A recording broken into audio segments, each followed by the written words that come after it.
आज कांग्रेस का स्थापना दिवस है।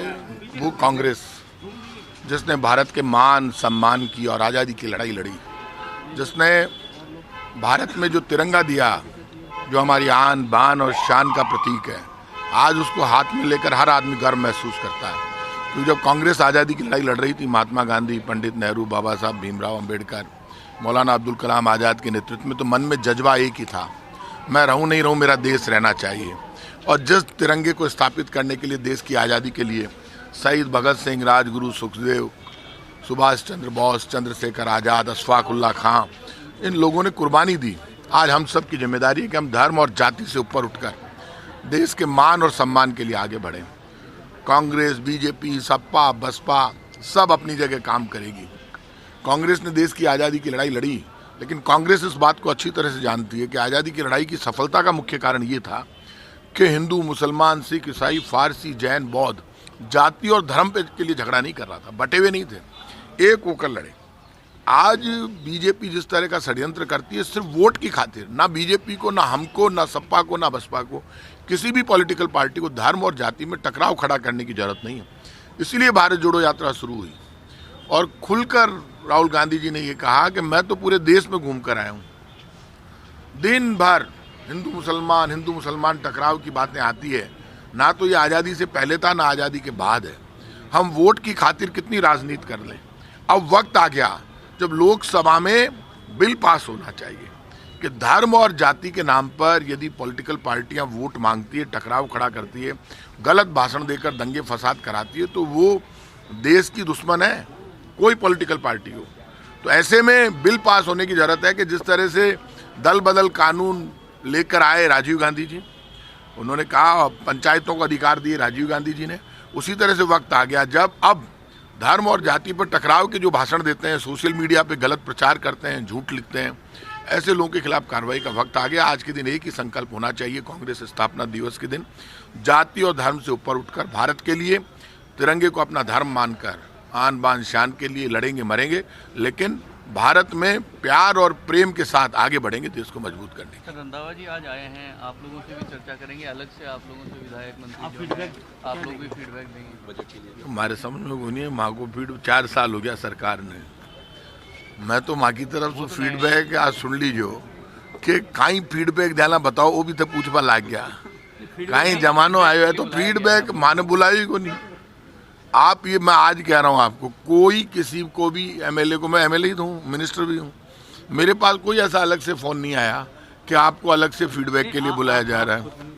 नहीं, मैं तो मिलने से रंधावा साहब महाकार में, रंधावा साहब कहाँ, वह प्रभारी है, मैं हूँ विधायक हूँ, मैं जिलाध्यक्ष हो रहा हूँ अभी तक तो जयपुर में।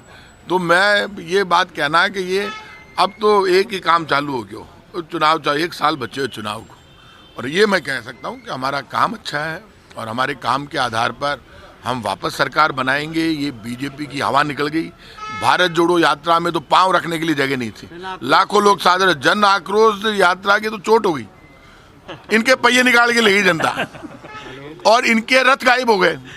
रथ इसलिए गायब हो गए कि रथ जितने भी थे वो सारे के सारे बाटे पर खड़े हो गए, कहीं के टायर निकाल के ले गए लोग। अब आप मुझे ये बताइए, जन आक्रोश यात्रा इनकी फेल हो गई।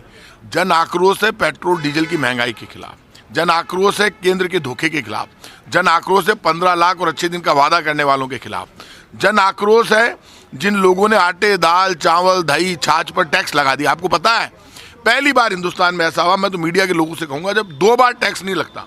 आटे पर ले लिया पहले, आटे के बाद पराठा बनाया, बोला 18% और दे, मारेगा क्या काका, 2 बार लेते हैं कि आटे पे ले ले या पराठे पर ले ले। पहली बार रोटी पर और आटे पर टैक्स लगाया। ये कीर्तिमान कोई नहीं कर सकता, बीजेपी कर सकती है, लेकिन बीजेपी का घमंड टूटेगा। राहुल गांधी ने जो बड़ी बात कह दी, नफरत के बाजार में मोहब्बत की दुकान खोलने के लिए निकला हूं, तो बीजेपी आड़ंगन कोई जवाब ही नहीं निकल रहा उनके पास। तो अब उन्होंने, कल मैंने देखा सोशल मीडिया पे राहुल गांधी जी के जो बयान है वो फिर तोड़ मरोड़ के वो चालू किए, लेकिन अब जनता समझ गई, जवान समझ गया देश का। आप आश्चर्य करोगे, जिस प्रधानमंत्री के नारे सब जगह लगते थे, मैं झालावाड़ से लेकर वहां तक देख रहा हूँ, राजस्थान में एक आदमी ने उनका नारा नहीं लगाया, डर गए लोग इतना बड़ा जन समर्थन भारत जोड़ो यात्रा को मिला। इसलिए आप इतना मानकर चलिए, कांग्रेस का आज स्थापना दिवस है। कांग्रेस 2023 में राजस्थान जीतेगी, आज कह रहा हूँ स्थापना दिवस के दिन, और 2024 में देश बदलेगा, गारंटी से कह रहा हूँ। 2024 में यही राहुल गांधी देश का नेतृत्व करेगा। पेपर लीक की घटनाएं, कड़ी कार्रवाई सरकार ने की, लेकिन एक मौका मिला बीजेपी को आरोप। आप मुझे एक बात बताइए, पेपर लीक के मामले में बीजेपी जो काम कर रही है वो ठीक है क्या? पूरे देश में पेपर लीक होते हैं। बीजेपी का राज्य यूपी, वहां रोज पेपर लीक होते हैं, राजस्थान से ज्यादा होते हैं रोज। यूपी सरकार भी नहीं चाहती, राजस्थान सरकार भी नहीं चाहती पेपर लीक हो। आप इनकी हरियाणा में सरकार है, वहां पेपर लीक होते हैं, दिल्ली में पेपर लीक होते हैं। हिंदुस्तान के हर एग्जाम में पेपर लीक हो जाते हैं। अच्छे लोग हैं तो बुरे लोग भी हैं। उनके लिए यहां तक तय कर दिया, उनकी संपत्ति जब्त करेंगे, उनके खिलाफ सख्त से सख्त कार्रवाई करेंगे। अब ये अति हो गई है, इस तरह के माफियाज की जो पेपर लीक करते हैं, बदमाशी करते हैं, बेईमानी करते हैं। अब इनका अंत आ चुका है, क्योंकि सरकार बहुत सख्त हो चुकी है। खुद मुख्यमंत्री आगे नेतृत्व कर रहे हैं इस सारी लड़ाई को। और ये सुन लेना आप, किसी को नहीं छोड़ेंगे। जो पेपर लीक करने वाले हैं उनको कोई हम छोड़ रहे हैं क्या? कानून हम बना रहे हैं। पेपर लीक वालों को अरेस्ट हमने किया, ये बीजेपी वालों ने अरेस्ट किया। आप मुझे बताइए, पेपर लीक हुआ, पेपर लीक करने वालों को किसने पकड़ा? राजस्थान की सरकार ने गिरफ्तार किया, और अखबारों को खबर भी हमने ही बताई, मीडिया को।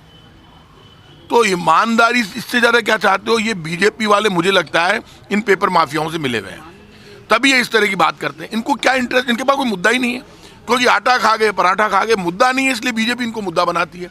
बीजेपी प्लान बताए पेपर लीक को रोकने के लिए, बीजेपी के पास कोई प्लान है? बीजेपी के राज्यों में तो रोज हो रहे, तो बता दे वो, और हमारे साथ बैठ ले, हम उनको भी शामिल कर लेंगे। हम भी चाहते हैं पेपर लीक होना रुके। तो भारतीय जनता पार्टी के पास कोई बहुत बढ़िया प्लान है तो बता दे। बार गोड़ो करे दिन भर। वसुंधरा जी के टाइम पे जब बीजेपी का राज था, 4 साल पहले पेपर लीक होते थे। अब अशोक गहलोत जी मुख्यमंत्री हैं, पहले वसुंधरा जी मुख्यमंत्री थी बीजेपी की, उनके टाइम पे भी पेपर लीक हुए। मुख्यमंत्री हो या मंत्री हो, को चाहे विधायक हो, चाहे कांग्रेस का कार्यकर्ता हो, चाहे जनता हो, हम सब चाहते हैं पेपर लीक नहीं हो। ये मानकर चलना, किसी कीमत पे किसी को छोड़ेंगे नहीं, सख्त से सख्त कार्रवाई होगी। और राजस्थान पहला ऐसा राज्य जहां पेपर लीक के मामलों में सरकार इतनी सीरियस है, इतनी सख्त है, और ये हंगामा करते रहते हैं। पहले विधानसभा नहीं चलने दी 4 दिन इन्होंने, अब ये वापस हंगामा कर रहे हैं। इस हंगामे से कुछ नहीं होगा। तुम्हारे पास कोई प्लान है तो वो लेकर आओ, कोई सुझाव दो सरकार को, जो सब मिलकर ये पेपर लीक परमानेंट रोकें अपन। यूपीएससी के पेपर लीक नहीं होते, ऐसी चीज नहीं। क्या यूपीएससी का फॉर्मेट अब आरपीएससी को अपनाना चाहिए? No doubt. आप ये मान के चलिए कि यूपीएससी का जो पैटर्न है वो आपको निश्चित रूप से, हम उसको भी चेक कर लेंगे, लेकिन आप चेक कर लेना यूपीएससी का पेपर लीक नहीं हुआ क्या कभी भी? रेयर चांस है, लेकिन हुए हैं।